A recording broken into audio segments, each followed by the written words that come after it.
आजमगढ़ महोत्सव कृषि मंत्री सूर्य प्रताप शाही ने किया शुभारंभ। कलाकारों ने बिखेरी जलवा। भाजपा नेताओं सहित जिले के आला अधिकारी रहे मौजूद।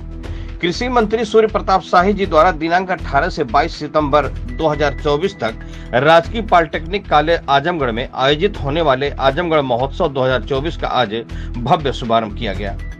मंत्री जी ने कहा कि इस महोत्सव का समस्त जनपदवासी भरपूर आनंद लें और महोत्सव को सकुशल संपन्न कराने में सहयोग करें। उन्होंने कहा कि आजमगढ़ की कला, संस्कृति एवं इतिहास को प्रदर्शित करने के लिए आजमगढ़ महोत्सव एक बहुत बड़ा मंच है। उन्होंने कहा कि आजमगढ़ के पौराणिक धरोहरों को सजाने के लिए आजमगढ़ महोत्सव का आयोजन बहुत महत्वपूर्ण है। यह एक ऐसा मंच है जहां स्थानीय कलाकारों को भी मंच पर अपनी कला का प्रदर्शन करने का अवसर मिलता है। मंत्री जी ने महोत्सव में जो कलाकार अपनी कला का प्रदर्शन करेंगे उन सभी कलाकारों को हार्दिक बधाई दी। इसी के साथ ही उन्होंने जिला प्रशासन को भी महोत्सव के आयोजन के लिए शुभकामनाएं दी। जिलाधिकारी नवनीत सिंह चहल ने कहा कि आजमगढ़ स्थापना दिवस के अवसर पर आजमगढ़ महोत्सव 2024 का शुभारंभ किया जा रहा है। यह महोत्सव 18 से 22 सितंबर 2024 तक चलेगा, जिसमें विभिन्न कलाकारों द्वारा अपनी प्रस्तुतियां दी जाएंगी। साथ ही इस महोत्सव में देश, प्रदेश एवं जनपद के इतिहास, संस्कृति, धरोहर एवं कला को प्रदर्शित किया जाएगा। उन्होंने कहा कि इस महोत्सव में स्थानीय कलाकारों के साथ ही प्रदेश एवं राष्ट्रीय स्तर के कलाकार भी अपनी कला का प्रदर्शन करेंगे। उन्होंने जनपद वासियों से अपील किया कि अधिक से अधिक संख्या में आजमगढ़ महोत्सव में आकर महोत्सव को सफल बनावें। आजमगढ़ महोत्सव कार्यक्रम के अंतर्गत आज प्रथम दिन विजय प्यारे, विजय लक्ष्मी गुप्ता, अरुण सिंह, अनाड़ी, नंदिनी गौड़ द्वारा लोक गायन, मुकेश कुमार एवं दल अयोध्या उत्तर मध्य क्षेत्र सांस्कृतिक केंद्र प्रयागराज द्वारा फरवही कहरवा लोक नृत्य की शानदार प्रस्तुति की। कुमकुम आदर्श की अद्भुत सराहनीय कथक समूह नृत्य प्रस्तुति, हुनर संस्थान आजमगढ़ के कलाकारों द्वारा गणेश वंदना एवं आजमगढ़ महोत्सव थीम सॉन्ग पर सामूहिक नृत्य की प्रस्तुति की। आराधना सिंह द्वारा लोक गायन की प्रस्तुति हुई। राजस्थानी डांस ग्रुप की प्रस्तुति एवं साधु बैंड के कलाकारों द्वारा जोरदार प्रस्तुति दी गई। इस अवसर पर पुलिस अधीक्षक हेमराज मीणा, मुख्य विकास अधिकारी परीक्षित खटाना, अपर जिलाधिकारी आजाद भगत सिंह, अपर जिलाधिकारी प्रशासन राहुल विश्वकर्मा, मुख्य राजस्व अधिकारी विनय कुमार गुप्ता, जनप्रतिनिधिगण एवं अन्य जिला स्तरीय अधिकारीगण उपस्थित रहे। संवाददाता अमित खरवार के साथ अशोक चौहान की खास रिपोर्ट। पौराणिक काल से इसकी एक सांस्कृतिक महत्व रहा है और यहाँ अनसुईया माँ के 3 पुत्र दुर्वासा ऋषि जी, चंद्रमा ऋषि जी और दात्रेय महाराज का तीनों के आश्रम रहे हैं, जिन्होंने सनातन धर्म को आगे बढ़ाए जाने में और साधना की दृष्टि से उन्होंने महत्वपूर्ण योगदान किया है। तमसा तक पर उन्होंने तपस्या किया और तपस्वी के रूप में इस देश का मार्गदर्शन किया है। इसके साथ साथ यहाँ की हमारे बहुत बड़े कवि हरिऔध साहब रहे, जिनके नाम पर योगी जी की सरकार ने यहाँ पर एक ऑडिटोरियम बनाया, हरिऔध कला केंद्र। इसके साथ साथ हरिपुर के भीतर संगीत और कला की एक पूरी उनका एक विरासत ही रही है, उसका वो घराना रहा है।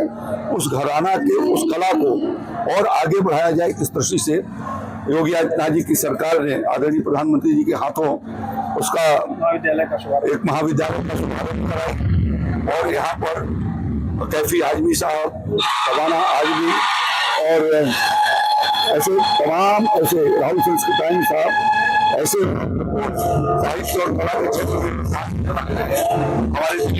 हमारे ने आजमगढ़ की पहचान फिल्मों की दृष्टि से काफी आगे बढ़ाई है। उसे और विस्तार में जाने की जरूरत है। उसमें यह आजमगढ़ महोत्सव बहुत बड़ा योगदान करता है कलाकारों को बढ़ाने का और ग्रामीण शिल्पकारों को उनके शिल्प का प्रदर्शन करने का और जो बाकी सारी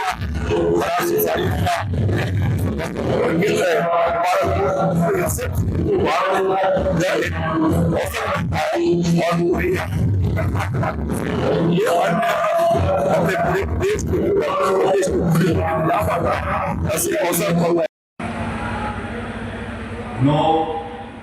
आगंतुक जिलाधिकारी श्री नवनीत सिंह चहल, पुलिस अधीक्षक मीना साहब,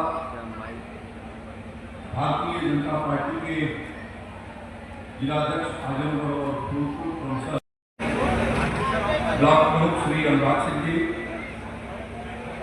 मंच पर उपस्थित भारतीय जनता पार्टी के पदाधिकारीगण और आजमगढ़ जनपद के विभिन्न अधिकारीगण। महोत्सव मनाया जाए, किस तरह से हमारी सांस्कृतिक गतिविधियां। देखिए, आजमगढ़ में पौराणिक काल से इसकी एक सांस्कृतिक महत्व रहा है और यहाँ अनसुईया माँ के 3 पुत्र दुर्वासा ऋषि जी, चंद्रमा ऋषि जी और दात्रेय महाराज का तीनों के आश्रम रहे हैं, जिन्होंने सनातन धर्म को आगे बढ़ाए जाने में और साधना की दृष्टि से उन्होंने महत्वपूर्ण योगदान किया है। तमसा तट पर उन्होंने तपस्या किया और तपस्वी के रूप में इस देश का मार्गदर्शन किया है।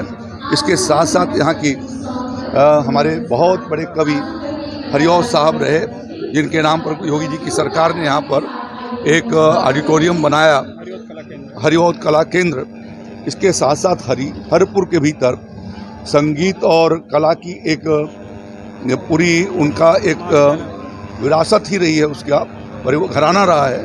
उस घराना के उस कला को और आगे बढ़ाया जाए, इस दृष्टि से योगी आदित्यनाथ जी की सरकार ने आदरणीय प्रधानमंत्री जी के हाथों उसका एक महाविद्यालय का शुभारंभ कराई और यहाँ पर कैफी आजमी साहब, शबाना आजमी और ऐसे तमाम ऐसे राहुल संस्कृतायन साहब ऐसे महत्वपूर्ण साहित्य और कला के क्षेत्र में योगदान देने वाले रहे हैं। हमारे दिलेश लाल निरहुआ ने भी आजमगढ़ की पहचान फिल्मों की दृष्टि से काफ़ी आगे बढ़ाई है, तो उसे और विस्तार दिए जाने का ज़रूरत है और उसमें यह आजमगढ़ महोत्सव अपना बहुत बड़ा योगदान करता है।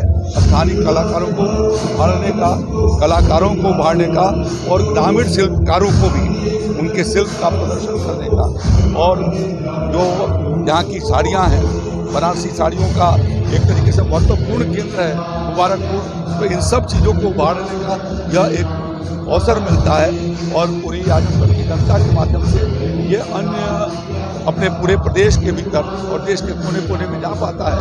ऐसे अवसर पर मैं बहुत आजमगढ़ वासियों को आजमगढ़ महोत्सव के अवसर पर शुभकामनाएं देता हूँ। जिला प्रशासन को धन्यवाद देता हूँ कि उन्होंने इस कार्यक्रम का आयोजन किया। सूरज प्रकाश श्रीवास्तव जी, पूर्व जिलाध्यक्ष ध्रुव कुमार सिंह जी, हमारे बीच उपस्थित आप सभी का बहुत बहुत स्वागत है, अभिनंदन है। सत्येंद्र राय जी हैं, सभी का बहुत बहुत स्वागत है, अभिनंदन है आज के इस आजमगढ़ महोत्सव के।